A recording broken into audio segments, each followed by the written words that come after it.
Bonjour, aujourd'hui on continue le tour des territoires de France, on va faire une recette méridionale, on descend à Nice, la pie saladière, cette fameuse tarte à l'oignon qu'on retrouve à Nice, qui a été assez bien décrite par Jacques Mexin dans son ouvrage sur la cuisine de Nice, qui est l'un de mes livres favoris. Alors la pie saladière c'est quoi? C'est une tarte à l'oignon avec du pisala. Le pisala ce sont des petits poissons que l'on pêche au début d'année et qu'on met à fermenter dans du sel avec des aromates et qui prennent quelques semaines à faire. Pie saladière, pisala, vous avez un petit peu l'origine du nom. Maintenant aujourd'hui, et moi je vais le faire aussi, on va utiliser des anchois, pas à Nice, ils sont à Collioure. Là, c'est la maison Rock. On va utiliser les fameuses olives niçoises et les oignons. Alors les oignons, j'ai fait une petite incartade au pays niçois parce qu'on a un producteur en Normandie qui fait des oignons sublimes. Et c'est ça qui est important dans cette recette, c'est choisir des beaux oignons. Allez, c'est parti!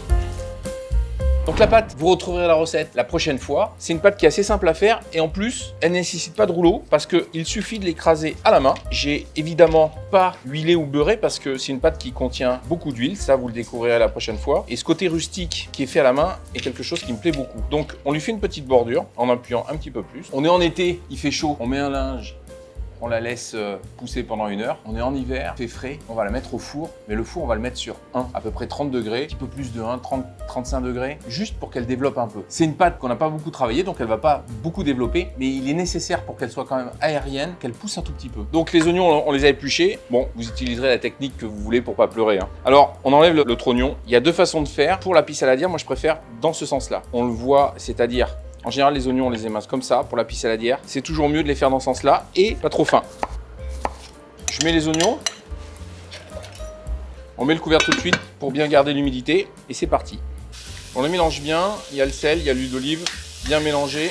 On va rajouter 2 petites gousses d'ail, une petite brindille d'origan ou de marjolaine. C'est parti. Les anchois, on les a enlevés du sel, on les a ouverts, on enlève l'arête centrale, sépare en 2 et on va les mettre à dessaler à peu près pendant 1 heure. Alors si vous n'avez pas envie d'utiliser des anchois au sel comme je viens de le faire, parce que je pense que c'est la meilleure qualité, on peut aussi le faire avec des anchois frais l'été, mais on peut aussi le faire avec des anchois à l'huile, c'est-à-dire en achetant directement les filets d'anchois. Alors les oignons, comme j'ai pas mis beaucoup d'huile, ils caramélisent un peu. J'aime pas trop quand c'est une compote d'oignons trop poussée pour cette recette. On va les laisser cuire encore 5 minutes et ça va être bon. La pâte a un peu poussé, on le voit, on va venir tartiner les oignons dessus, mais on attend qu'ils soient cuits. Les oignons sont cuits, on va vérifier.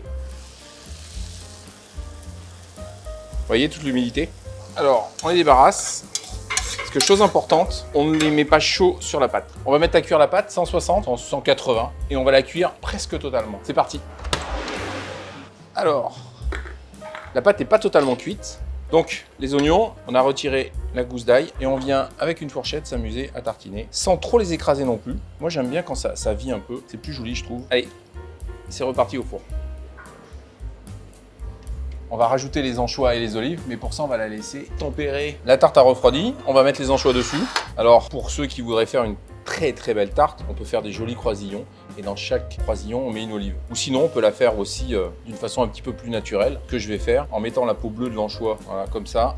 Alors, vous êtes team noyau, pas noyau, l'olive de Nice, on l'achète jamais dénoyautée. Pour la dénoyauter, il faut la presser comme ça. On peut aussi les mettre comme ça, c'est assez joli. Vous avez vu, j'ai mis des dénoyautés et des pas dénoyautés. Comme ça, chacun trouvera son bonheur. La chose essentielle, c'est qu'à la fin de cette préparation, on prend une très bonne huile d'olive et on arrose légèrement en venant jusque sur le bord de la pâte, voilà, parce qu'elle va s'imbiber, un petit peu sur les oignons. C'est un assaisonnement. Pour moi, la chose essentielle, bon tour de moulin à poivre. Vous avez remarqué, on n'a pas mis trop de sel, parce qu'en fait, le pisala à l'origine qu'on met sous les oignons, lui, est très salé. Là, c'est les anchois qui vont assaisonner la pie saladière. Sur la terrasse, à l'apéritif, pour débuter le repas, la pie saladière, moi j'adore ça. La petite astuce du jour, c'est pour éviter que les oignons brûlent, eh bien, on va les démarrer dans une casserole froide, on va mettre de l'huile, les oignons, tout de suite du sel, un couvercle et on va monter graduellement l'intensité parce que le sel et la chaleur vont faire sortir l'eau, faire de l'humidité, de la vapeur, ce qui permettra aux oignons de ne pas brûler. Ça marche pour les oignons, ça marche pour pas mal de légumes.